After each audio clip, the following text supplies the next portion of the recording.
Ben here from Mariner Media, and in this video I just want to go over how to use the Pixel and how to set up your Facebook events. And events are super important for when you're optimizing your campaigns, for when you're tracking what's going on your website.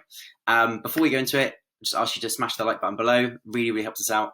And let's get into it. So basically, when you've got your Pixel installed into the website, it will start to track different actions. And until you tell Facebook what actions you want to track, then you'll only get page views. So this is an example website down here. So I've got, so obviously page views are tracked automatically.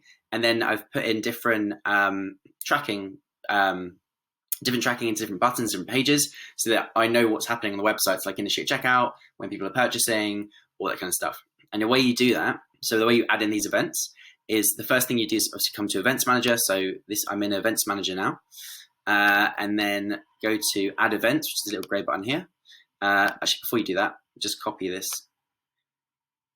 The URL of the website will always show up there. Obviously, you'll know which one it is anyway, but it's normally there if it's easier to copy and paste. And then just go from the Pixel, open Event Setup Tool. It's super easy now because all you need to do is select it. You don't need to like put in individual code. So just paste that there, open up the website, and what it will do, it will bring up a page, like the actual page that we're looking at, but then with a little box, I can tell then Facebook what I want it to do. So for example, when this loads, you can either track a new button or track a new URL.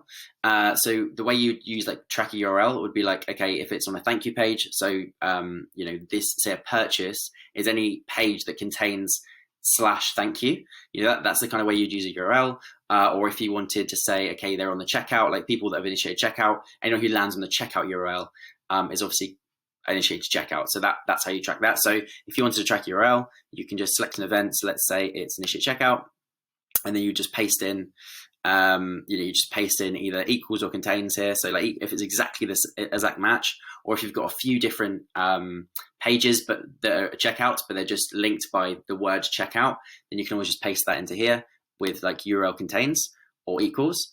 So that's how you do the URL, track different URLs and different pages that people are landing on.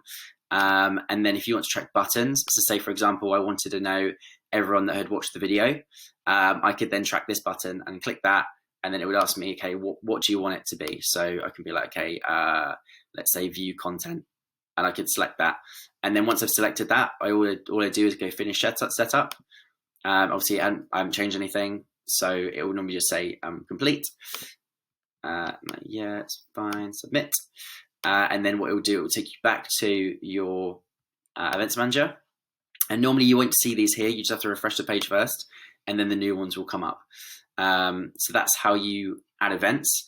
And then once you've got these and you've got it tracking and Facebook are picking up on all the events, the button clicks, what people are doing, then when you set up campaigns, like say for conversions, you can then say, right, I want to optimize for purchases. And the Facebook then knows, okay, purchases are anyone who lands on this particular page.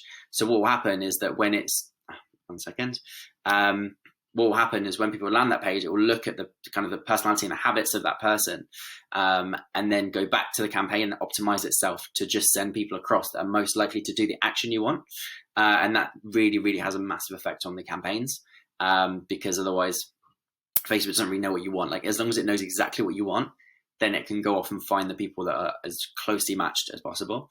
So then you can pick any of these events. So I could say, I'm gonna optimize for purchases, because that's what I want. And then Facebook would then look at those 47 people, in the last 14 days and say, right, what connects them?